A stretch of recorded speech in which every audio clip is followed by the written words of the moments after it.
Hello there, welcome back to the Dark Moon Podcasts.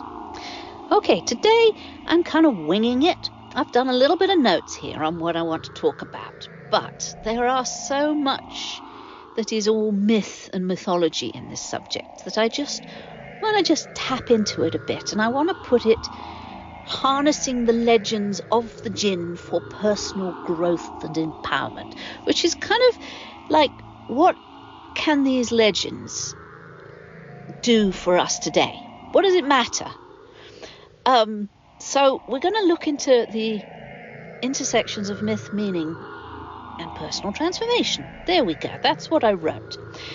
So the legends of the Djinn. So you may know them as the genies from Aladdin. Okay, so these enigmatic, deep, mysterious Middle Eastern folklore, right, are more than just wish-granting sidekicks, right? So they are making a comeback in our mindset. There's been a few movies that have been released, and a lot of them are horror. I have been watching recently, what was it, The Wishmaster. It was kind of silly. I think the second one was quite humorous. The rest were like just a bunch of people getting killed left, right, and centre in horror movies. But the bad guy was a Djinn. And there was also 3,000 Years of Longing, which was beautifully done movie. And these movies are coming back into our consciousness. And they're making us look maybe a bit deeper into the other side of realities, right? So how can the stories and symbolism of the Djinn become powerful tools for personal growth and empowerment? That's where I was exploring today. So whether you're looking to tap into your inner strength, confront your fears, unlock your deepest desires, I think the Djinn and our understanding of what they are have something to teach us here. So, got to set the stage.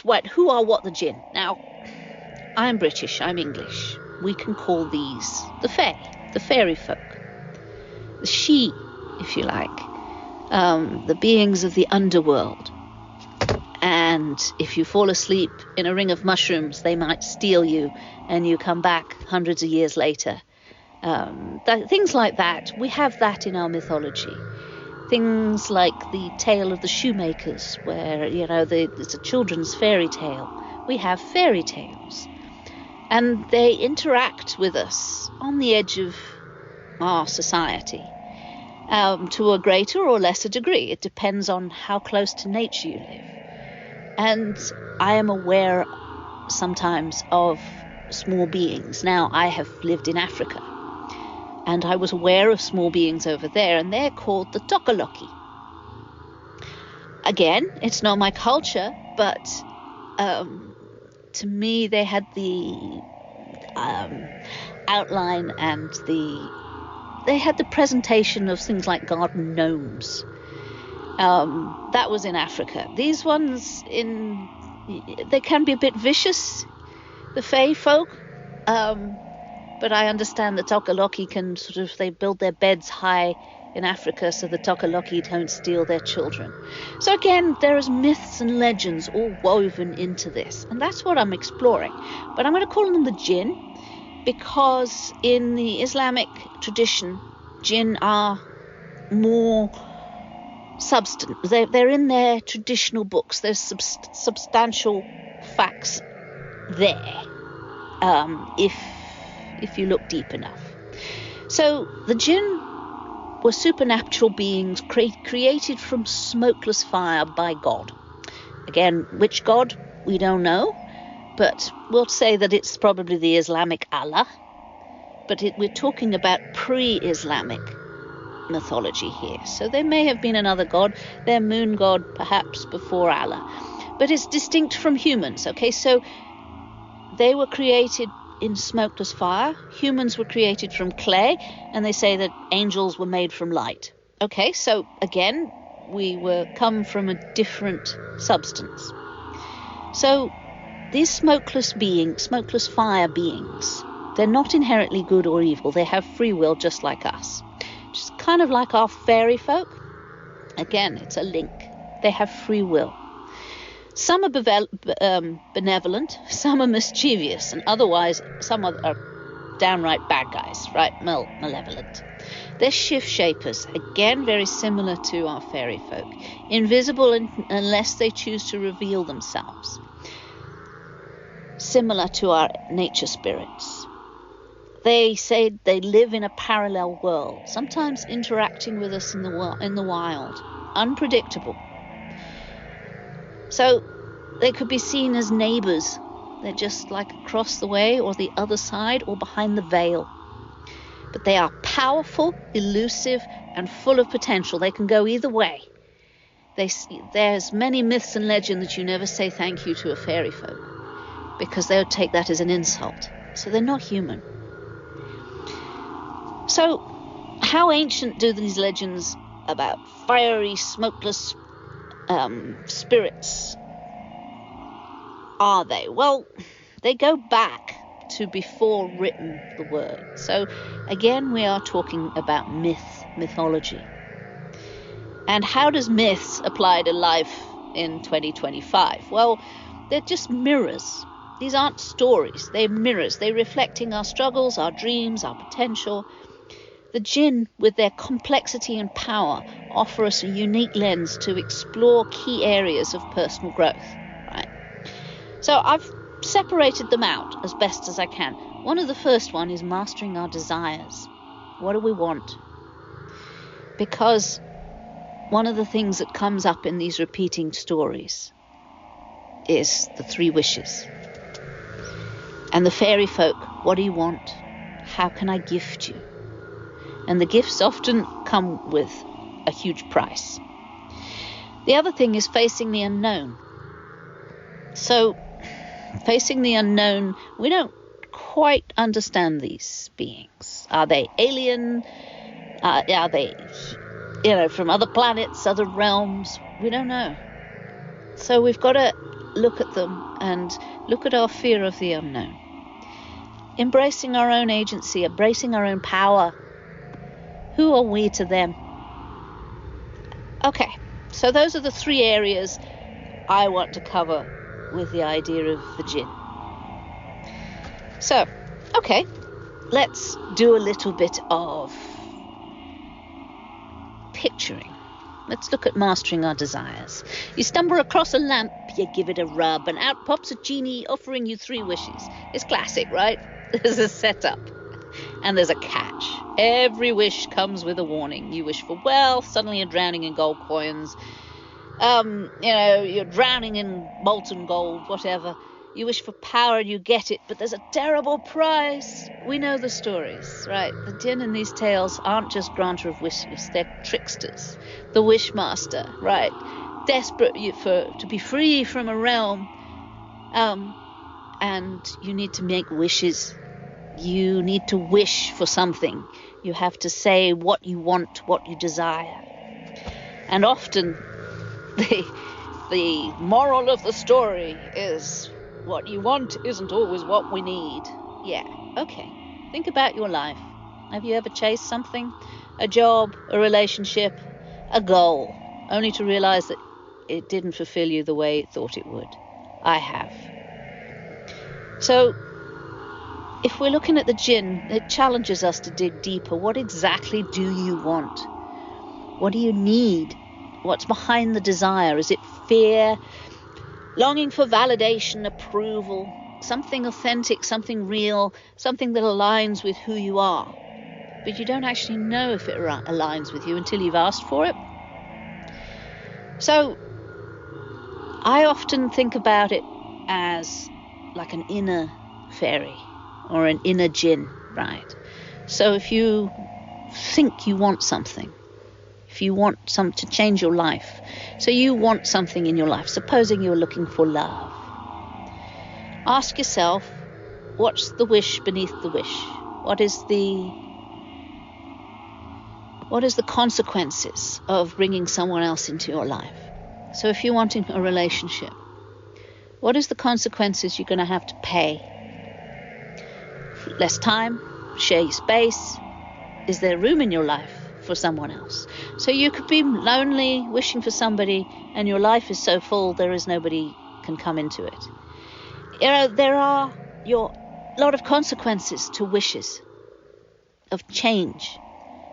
It's a challenge to dig deeper, something to really, really bring out what you actually want, and do you want it? Because if you did want it, you'd probably go out and get it. But do you really want it? That's the question here. And it teaches us to be precise, refine our desires so that they empower you rather than ensnare you. Right? So that is one of the prime things about what I'm trying to get at today, is if you don't know what you want, back away from it until you do. Clarify what you want, and do you really need it? Okay. That's the prime one.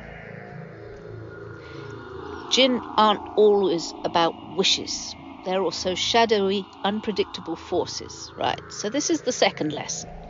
Facing the unknown. In folklore, the fae, the Djinn, aren't always friendly. You might encounter one in a deserted place, a crumbling ruin, a lonely desert road, or a forest. Right. Now, I've encountered a few what I would call elementals, and they weren't friendly. It was basically not quite don't thank them, but don't look at them. You don't see them. If you actually acknowledge their presence, they can come down on you pretty much like a ton of bricks, right? They are alien. I do not know how to approach half of these. Now, one of them was in South Africa. It was a momentous, huge, big wind that came up while I was hiking in the Drakensberg Mountains. And I looked at it and I bowed and I said, just coming through, I'm just passing through, I'm a small person, don't worry. Now, that was wrong. Should not have looked at it, should not have acknowledged its presence. I approached it like I would, say, like a human. I offered respect and honor like a human, but I didn't want that. And the wind, we had a huge storm in the hotel that night. It rocked the whole storm and the foundations of it. It was like a bit scary. And it went on throughout pretty much quite a few hours, and it was only in the region of the hotel. I kind of took that as a slap, saying, no. So, it's a wild card. These are facing the unknown. And it's not a perfect metaphor for the stuff we're scared to confront.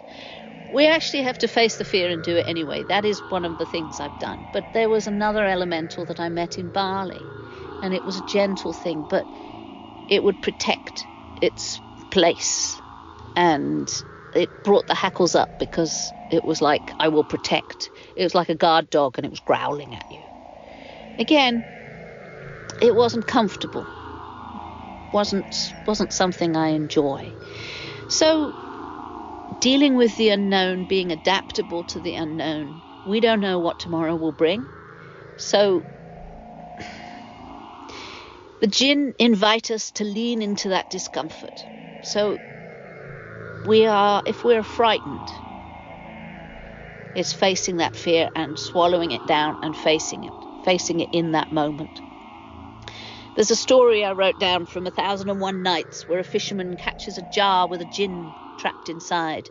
The Djinn is furious, vowing to kill them, but the fisherman outsmarts him with a clever riddle, turning fear into triumph. That's the empowerment piece. The unknown doesn't have to paralyze us. It's a chance to grow sharper, stronger, and braver. So how do we do this in real life? Pick one thing that scares you. Are you scared of spiders, public speaking, asking for what you want? And imagine a Djinn is standing in your path, daring you to engage. Take one step towards it. Maybe you practice the speech in front of your mirror, or hold a spider. Whatever, each move shrinks the fear, turning the unknown into something you can handle. So you have to have courage here. It's not the absence of fear, but it's the willing to dance with it. And that's what I'm trying to get at here. So facing the unknown is the willing to dance with it no matter what it is. And I have to say, even if it brings about your end, it's still worth it. Okay, so we've mastered our desires, we've faced the unknown. Let's talk about embracing our agency. So, embracing who we are and what we are. And sometimes embracing just the fact that you are what you are and they are what they are. It's like I acknowledge who I am. I acknowledge my limitations, but I also acknowledge my strengths. The real power doesn't lie with the Djinn. In the Wishmaster movie, it's the human who commands them. So we are in a human body on this plane of existence. And in that empowerment, we are the controlling entity when we are dealing with entities who are not on this plane of existence. And that is the key what I'm getting at here. We are in control of the magical and mystery, and those of you the beings that are not fully in this plane. They're in control of their plane, we're in control of ours, while we're in a human body. So, think of King Solomon, who, according to legends, controlled an army of Djinn with a magical ring, or even Aladdin, who had the lamp, and he had to figure out, both of them had to figure out how to wield the power responsibly. So the Djinn was mighty, but it's bound by a lamp, a seal, a little red jewel, or just a clever human's will. It flips the script. So they're not just external forces, they're reflections of our own potential. We all have a spark of the smokeless fire inside of us, right? Our creativity, our fact that we can go from plane to plane to plane. Our power at the moment is in the physical body. But we can go from the astral to or lots of other planes, as long as we stay in the human side of it. So our creativity, our resilience, our ability to shape our lives, our spark, that spark is huge. And I often say it's mercurial, it's quicksilver. It moves from state to state to state. Nobody can really pin us down. We are unpredictable just as much as the Djinn are. And you're not a passive player in your own story. We can shape our own shift our shapes. You can be one thing to one person and another thing to the next. It's ability to shift, adapt, and create. Are we rubbing the lamp or are we letting it gather dust? So are you actually using your own potential? So maybe you've been stuck in a rut. I get like that when life's controlling me, and I don't like that. So the Djinn, I can summon my Djinn, and it can take the reins. So you start with one choice. Make your bed in the morning, as Jordan Peterson says. Say no to something that's draining you. Say no to enough. Say yes to something big and bold. Each decision is like a command to your Djinn. Summon your strength. And this control isn't about perfection, right? Djinn are messy. They make mistakes. They rebel. They learn. So can we. Empowerment comes from acting, adjusting, and then acting again. We are not prisoners of the lamp. They are. And I'm the one who's holding it. So the legends of the Djinn aren't dusty tales. It's a playback for a transformation. They teach us how to master our desires with clarity, face the unknown with courage, and embrace our agency with boldness. So I'm going to give you an imagination. If you imagine a Djinn flickering before you, not to grant you a wish, it wants to challenge you. What are you going to do with your power? You're going to bind it? 1,000 years of longing? No, 3,000 years of longing. Work with it, fall in love with it, dance with it. It's a power force, and it's unpredictable and scary, absolutely, but dance with it. It's an amazing thing. Okay, that's all today. I hope the journey into the world of Djinn has sparked something inside of you, maybe a new perspective, maybe a bold step forward. So if you've enjoyed this episode, please let me know. I really, really need some feedback here. So take care of yourselves and each other. Bye now.